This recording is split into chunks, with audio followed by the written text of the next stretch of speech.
नमस्कार सगळ्यांना. अंकशास्त्र म्हणजे न्यूमरोलॉजी हा सगळ्यांचाच अगदी आवडीचा विषय आहे. प्रत्येकाला आपल्या डेट ऑफ बर्थविषयी जाणून घ्यायचं असतं. आपल्या डेट ऑफ बर्थवरून आपण आपला मूलांक आणि भाग्यांक काढतो. मग या मूलांक आणि भाग्यांकासाठी कोणते नंबर शुभ आहेत आणि कोणते अशुभ आहेत याची संपूर्ण माहिती आपण आजच्या व्हिडिओमध्ये घेणार आहोत. तर व्हिडिओ शेवटपर्यंत बघा. प्रत्येक मूलांक आणि भाग्यांकाला काही शुभ तर काही अशुभ अंक असतात. याचा जर आपण योग्य उपयोग केला तर आपल्या जीवनात खूप पॉझिटिव्ह बदल घडू शकतात. उदाहरणाकरता आपण एक डेट ऑफ बर्थ बघू. 9/12/2014. याचा मूलांक आहे 9 म्हणजे जन्मतारीख आहे 9 आणि भाग्यांक आहे 1. म्हणजे जर या डेट ऑफ बर्थची आपण पूर्ण बेरीज केली म्हणजे 9 + 1 + 2 + 2 + 0 + 1 + 4 तर ती पूर्ण बेरीज येते 1. तो झाला आपला भाग्यांक. शुभ आणि अशुभ अंक बघताना आपण आपला मूलांक तसेच भाग्यांक पण लक्षात घेतला पाहिजे.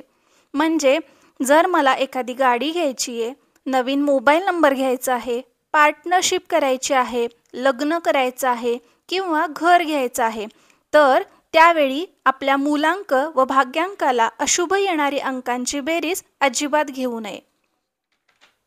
मूलांक 1 किंवा भाग्यांक 1. आता त्यांच्यासाठी शुभ अंक कोणते आहेत तर ते आहेत 1, 2, 3, 5 आणि 7 आणि अशुभ अंक आहे 8. आता 1 हा नंबर सूर्यग्रहाच्या प्रभावाखाली येतो आणि 8 हा शनिग्रहाच्या प्रभावाखाली येतो. म्हणून 1 आणि 8 याचं कॉम्बिनेशन टाळावं. आता या व्यतिरिक्त जे नंबर उरले ते तुम्ही न्यूट्रल म्हणून कन्सिडर करू शकता. आता ज्यांचा मूलांक किंवा भाग्यांक 2 आहे त्यांच्यासाठी शुभ अंक आहेत 1, 2, 3, 5 आणि 7 आणि अशुभ अंक आहे 9.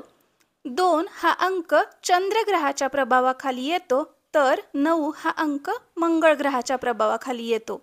चंद्र म्हणजे शीतल आणि 9 मंगळ म्हणजे तापटपणा. तर हेही कॉम्बिनेशन टाळावं. ज्यांचा मूलांक किंवा भाग्यांक 3 आहे त्यांच्यासाठी शुभ अंक आहेत 1, 2, 3, 5, 7 आणि 9. त्यांच्यासाठी अशुभ अंक आहे 6. 3 हा नंबर गुरुग्रहाच्या प्रभावाखाली येतो तर 6 हा शुक्रग्रहाच्या. तुम्हाला माहितीच आहे 3 आणि 6 36चा आकडा, म्हणून हेही कॉम्बिनेशन टाळावं. 1 आहे देवगुरु आणि 1 आहे दैत्यगुरु.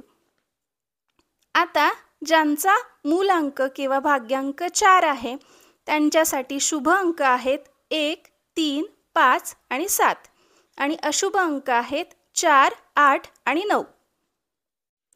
ज्यांचा मूलांक किंवा भाग्यांक 5 आहे त्यांच्यासाठी शत्रू कोणीही नाही, यांच्यासाठी सगळे नंबर शुभ आहेत. 5 हा नंबर बुध या ग्रहाच्या प्रभावाखाली येतो. ज्यांचा मूलांक किंवा भाग्यांक 6 आहे त्यांच्यासाठी शुभ अंक आहेत 1, 5, 6 आणि 7.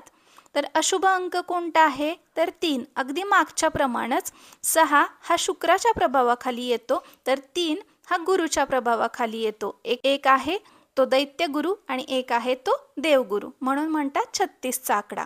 या दोघांचं कॉम्बिनेशन सहसा वापरू नये. ज्यांचा मूलांक किंवा भाग्यांक 7 आहे त्यांच्यासाठी शुभ अंक आहेत 1, 2, 3, 4 आणि 7. यांच्यासाठी सुद्धा कोणताही अशुभ अंक नाही आहे.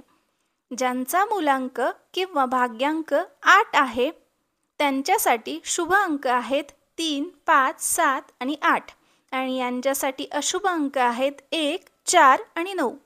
8 हा अंक शनिग्रहाच्या प्रभावाखाली येतो तर अशुभ अंकांपैकी 1 हा सूर्याच्या, 4 हा राहूच्या तर 9 हा मंगळाच्या प्रभावाखाली येतो. ज्यांचा मूलांक किंवा भाग्यांक 9 आहेत त्यांच्यासाठी शुभ अंक आहेत 1, 3, 6, 7 आणि 9 आणि यांच्यासाठी अशुभ अंक आहेत 2, 4 आणि 8. 9 हा मंगळ ग्रहाच्या प्रभावाखाली येतो तर 2 हा चंद्राच्या, 4 हा राहूच्या तर 8 हा शनी महाराजांच्या प्रभावाखाली येतो. तर हे झाले तुमच्या मूलांक किंवा भाग्यांकासाठी शुभ आणि अशुभ अंक. व्हिडिओ आवडला असल्यास लाईक, शेअर आणि सबस्क्राईब करायला अजिबात विसरू नका. धन्यवाद.